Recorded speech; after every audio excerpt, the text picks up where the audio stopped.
So I wake up and I'm trying to check who's making weight. UFC Liverpool going down tomorrow. Bellator 200 went on last night, and it was actually pretty good. I don't want to send any spoilers out or anything like that. But you know what? This is one of Darren Till's biggest fights of his life. It's in Liverpool. How do you miss weight for that? Well, first let me rewind in case you guys are just waking up being like, Darren Till missed weight. Yeah, Darren Till missed weight. Not only that, but Meatball Molly missed weight as well. Now, going back, I was watching, I think it was MMA Jim's Instagram page, and, we're waiting. David Martin's, falling asleep at his computer, he's saying, and we get this interruption saying that Darren Till is right. Yeah, there's some shit that goes on in everybody's home behind closed doors. It's embarrassing, but what's an hour gonna do, really?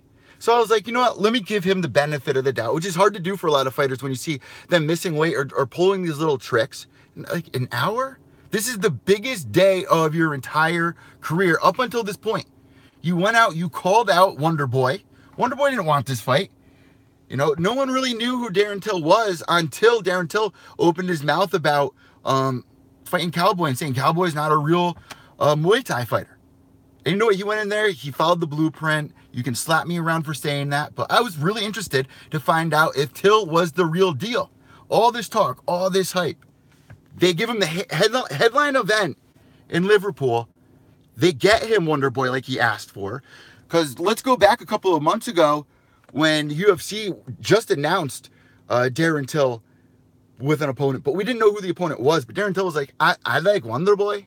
I want to fight Wonder Boy. So, saying that, you'd think you'd be prepared to take on a top 5 guy who's fought for the title of 2 times in this weight division. How are you missing weight? I don't understand that. So, about, I'd say 30 minutes goes by up until that point, and we find out Darren Till shows up. He steps on skills, and I'm like, all right, cool. He handled what he had to handle. He's here. He didn't need to take the entire hour. So let's see what he weighs. We're waiting. A couple seconds go by. So I'm like, all right, at least he shows up. He's making weight. And then they switch the thing and go, yeah, he's 3 pounds overweight. So was there a family emergency, or like what the hell is going on? How are these fighters not making weight? Now, Minion McGrunion brought up to me this morning, because we were going back and forth conversing about it. He's over there in England. He's looking forward to the Darren Till card, like everyone over there is. He's letting so many people down, but Minion was telling me, what did he say to me this morning? He was saying, mate, you remember when Darren Till said a couple of months ago, that, he's naturally not a welterweight. He wants to be fighting out. He's more of a natural light heavyweight.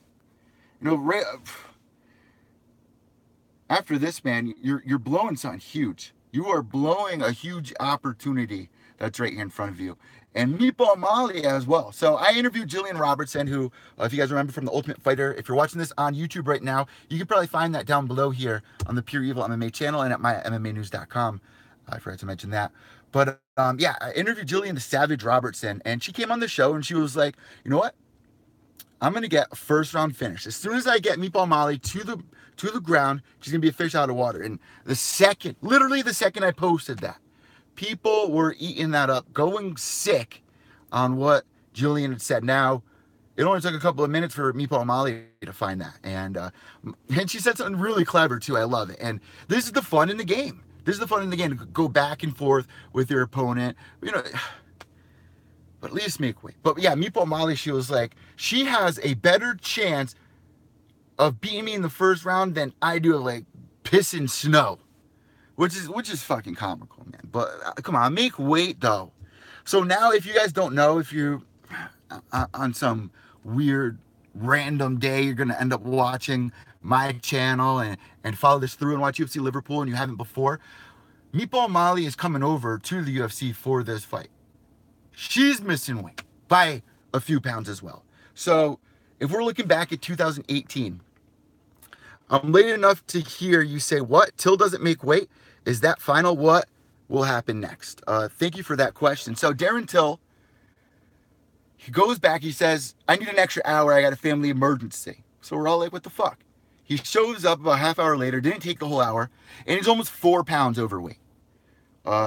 We're waiting for the UFC to send out emails to everybody, but one person At least from Meatball, Molly's side has said that she'll be going forward, but I have no word on Darren Till yet. Might be coming out any second. You got a whole bunch of guys that are there. I'm sure my phone will be going nuts in a couple of seconds. It's 7:26 here on the East Coast. They're over there doing the weigh-ins. What a shame if that main event falls out. But if you guys are looking, so say for instance, Darren Till does get approved to fight Wonderboy and Meatball Molly. If we look back at 2018 of fighters who have missed weight, that have been allowed to fight, they're 6-0. Not a single one of them has lost their fight. So in the back of my mind, I was like, all right, these fighters are at home. They're missing weight. They're seeing what happened last week at Amanda Bobby Cooper and a Dern. Not really much of a punishment. Let me just give you, 20 or 30% of my purse, but I'll take the win. I'll move up to the top 5. I'll probably get a championship title or be next in line. Just take my 20%. I don't mind. I don't want to go through a brutal weight cut. I don't want to. If I can get away with it, why not? I feel like that's the logic that people are picking up. Fans are catching up on. The UFC has to crack down on that by 20%, 30%. Is that enough? Well, if a fighter misses weight by almost 4 pounds, it's a lot, man. Especially at those lower weight classes, like the Dern thing. That was messed up. You're talking about 7-8 pounds.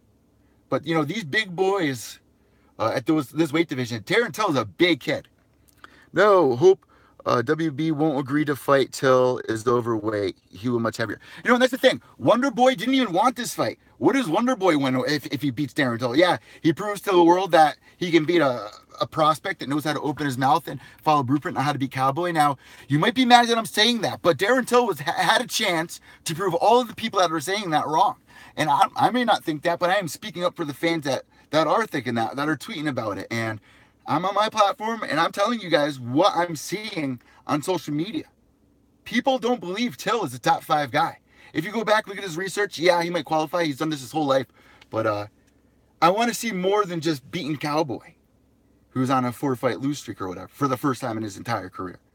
Oh, Cowboy's another one. Cowboy has never, let's look at Cowboy. Cowboy has never lost consecutive fights in his entire career until 2018. Usually it's hot and cold. He'll go on the entire year, he'll be on a win streak, and then he'll lose one the next year, but then he'll pick back up or whatnot. But as of late, Cowboy's been struggling, man. So is that win against Cowboy as impressive?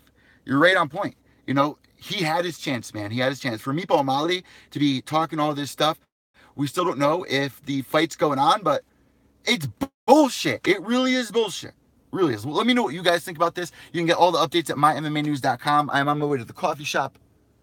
I'm on my way to the coffee shop right now to get some work done. I'll be joined by Jimmy Rivera this afternoon from the UFC. He's going to be taking on Marlon Morales. Hopefully those two will battle it out for the championship spot if TJ or No Love wins that fight, whoever wins that fight, or maybe Dominic Cruz. I don't know. We'll find out. But also, guys, check out my interview with Jillian Robertson and what she had to say about Meatball Molly. That fight, out of the 2 fights that missed weight, those are the 2 biggest fights on the entire card. And they missed weight. Dana White is somewhere banging his fucking head into a wall somewhere backstage right now. You know it. You know it. Especially when you have a young gun like this trying to call shots saying, you give me, I want Wonder Boy. Give me Wonder Boy. Dana White checking in. Yeah, guys, it's just bullshit. And, going into this weekend, those are the 2 fights that everyone's talking about. I'm going to be covering this and much more later on today. Me and James McSweeney are going to be doing a podcast. If you guys remember James McSweeney from The Ultimate Fighter Season 10 with Brandon Schaub, Roy Nelson, Kimbo's Place. Me and him are starting up a podcast together. So we should be recording today. It should be out tomorrow. Also, I got a shit ton of interviews coming today. So check it out, mymmanews.com, guys. White Knuckles till the end. Behave yourselves.